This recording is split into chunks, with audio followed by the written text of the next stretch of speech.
Hey everyone. Some people find this by searching, some find it by scrolling, but there are those who find it because something in them, something restless, something that hasn't been quiet in days, led them here. If that's you, then maybe this was always where you were going to end up tonight. You already feel it. You've been feeling it. Not today. It started before today. Maybe a few days ago, maybe longer. This low, persistent pressure that sits just underneath everything you do, underneath the conversations, underneath the routines, underneath the version of yourself you've been showing the world. Just there, building. Um, and you've been telling yourself it's nothing, or that it's stress, or that it'll pass once this week is over, once this thing resolves, once you get through whatever it is you're currently getting through. You've been giving it temporary names because the real name, the one that's been forming underneath all the temporary ones, feels too big to say out loud. So you haven't said it, not yet. But something is pressing, something that has been patient, surprisingly patient, is starting to lose that patience. And you can feel it in the way you wake up now.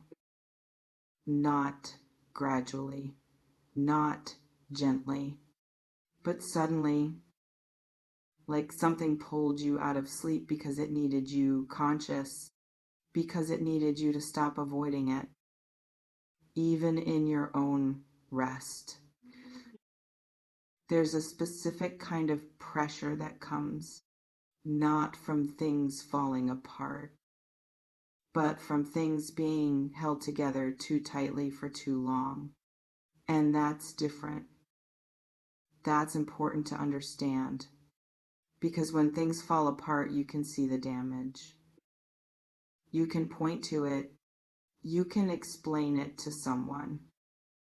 But when things are being held together by sheer force of will, by habit, by silence, by the daily decision to just keep going, the damage is invisible, even to you, uh, especially to you, because you're good at this, at containing things, at absorbing pressure without showing it, at being the person who handles it, whatever it is, without making it someone else's problem.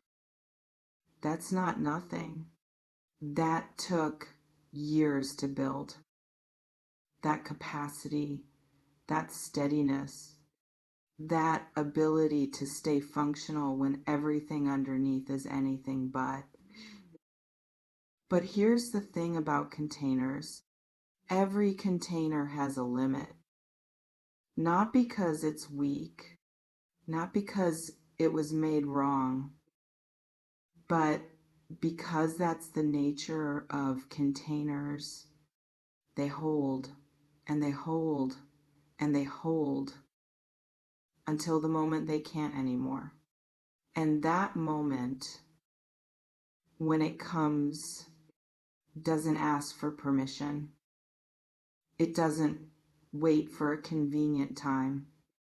It doesn't care about your schedule or who's watching or how much you still need to hold together.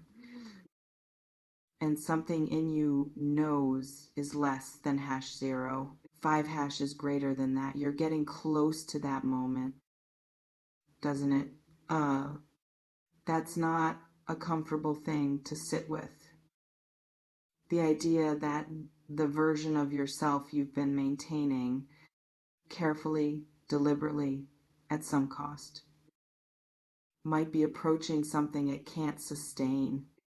that the structure you've built around yourself, the routines, the responses, the careful management of what you show and what you hide might be under a pressure it wasn't designed to handle indefinitely.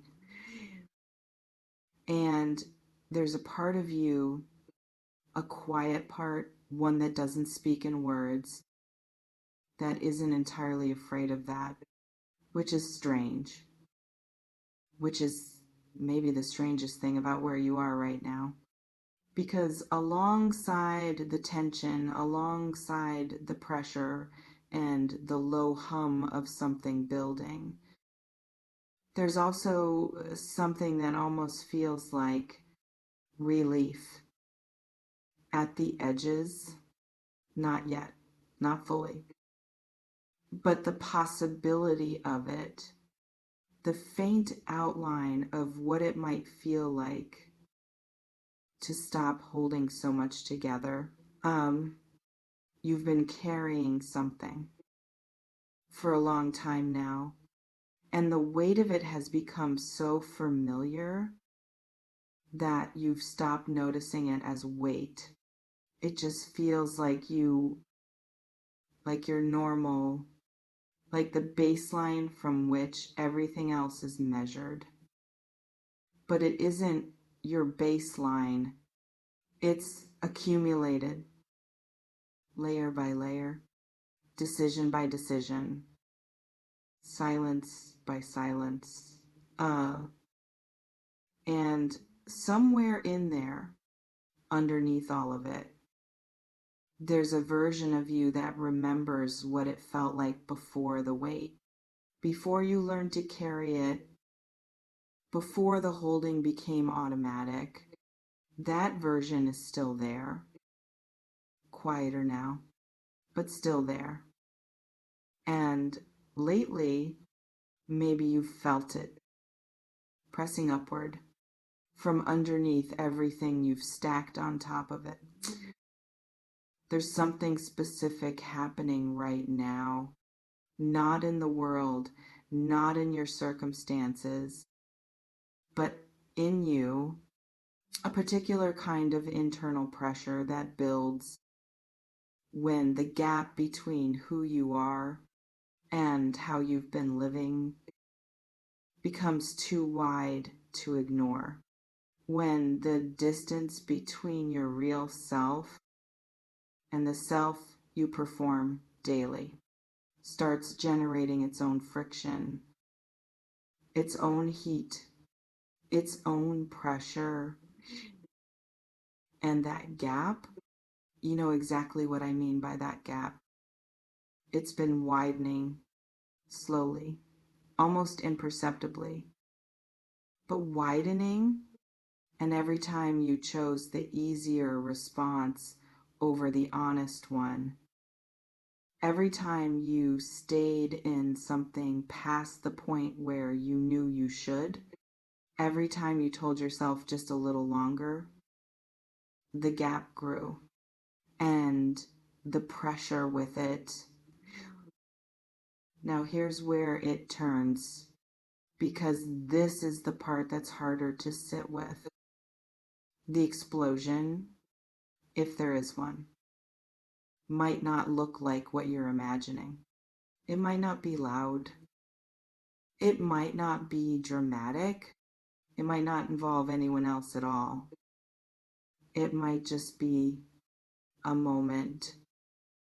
A quiet, private, unremarkable moment is less than #0. 5# is greater than where something in you finally stops pretending, where the performance drops, not because you chose to drop it, but because you're too tired to maintain it anymore. And in that moment, in that specific, unremarkable, private moment, something true surfaces. Something you've been managing around for a long time. And here's what's strange about that. Here's what you maybe haven't let yourself consider. That moment, that collapse of the performance, might be the most honest thing that's happened to you in a while. Because everything built on performance is also built on distance. Distance from other people, yes. But more importantly, distance from yourself. And when the performance drops, even involuntarily, even painfully, that distance collapses too. And what's left underneath all the management and the containment and the carefully maintained version of yourself is just you. Raw, unedited, tired in ways you haven't admitted, wanting things you haven't let yourself want, knowing things you've been working very hard not to know, and maybe, just maybe, that's not as terrifying as it sounds. Because here's what explosions actually do. Not the dramatic ones, not the ones in movies, the real ones, the internal ones, the ones that happen in the quiet of a Tuesday night when nobody's watching and nothing is cinematic. They clear. That's what they do. They remove what couldn't hold, what was never solid to begin with, what was maintained by effort rather than truth, and what remains after, what survives the clearing, is the only thing that was ever real. And you are afraid of that. Of course you are. Because you don't know yet what survives. You don't know what the clearing leaves behind.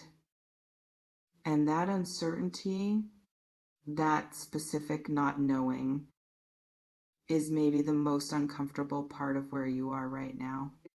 Not the pressure itself, not the building tension, but the fact that you can't see past it, that you can't know from here what's on the other side. But think about the things you've already survived not knowing. The moments that felt unsurvivable before they happened. The versions of yourself you were sure you couldn't live without, and then did. The certainties that turned out to be temporary. The structures you were convinced were permanent. That quietly, one day, just weren't anymore. And you were still there, on the other side of all of it, still here. You have a history of surviving the things you were sure would break you. That's not nothing. That's actually, when you sit with it, that's significant. That's a pattern worth noticing. Not because it makes the pressure lighter, but because it changes what the pressure means. It means something is being asked of you, not taken from you. There's a difference, even if right now they feel exactly the same.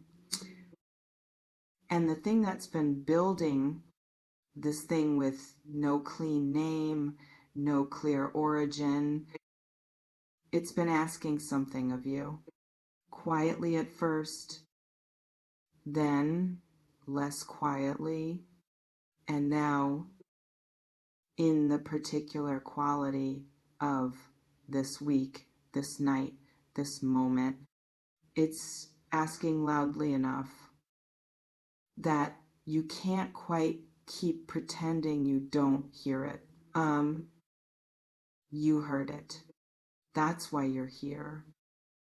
Not by accident, not randomly, because something in you the part that's done being managed, done being contained, led you towards something that might say out loud what it's been trying to say to you in the dark for weeks, maybe longer. So here it is. As clearly as it can be said, whatever is building in you right now, whatever has been pressing, tightening, accumulating, it's not a warning about something external. It's not about what someone else is doing. It's not about circumstances. It's about the distance. That specific, exhausting, quietly devastating distance between who you actually are and the life you've been living. And that distance, you've known about it for a while now. You felt it every time something should have felt good and instead felt hollow. Every time you achieved something and waited for the feeling that was supposed to come with it is less than #0. 5 hashes greater than, and it didn't. Not really. Not the way you thought it would. Every time you looked at your own life from the outside and it looked fine, looked more than fine, and yet something in you remained quietly, persistently unsatisfied. That's the thing that's about to explode. Not your life, not your relationships, not the external structure of things.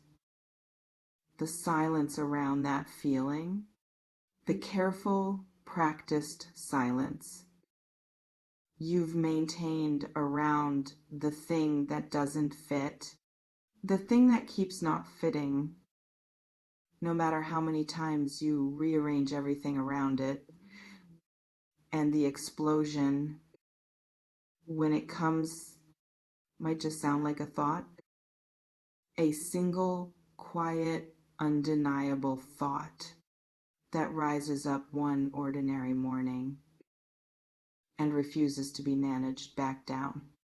A thought that finally says, clearly, without apology, the thing you've been circling for months, and you'll know it when it comes, because it won't feel like a new thought. It'll feel like a thought you've always had, finally deciding to stay, finally refusing to dissolve back into the background the way it always has before. Finally, after all this time, taking up the space it was always supposed to take. And the life on the other side of that thought, the one that exists past the explosion, past the clearing, you can't see it yet. That's true. It hasn't taken shape yet. But something in you, that quiet, patient, stubborn something, already knows it's there. Already knows it's more honest than what you have now.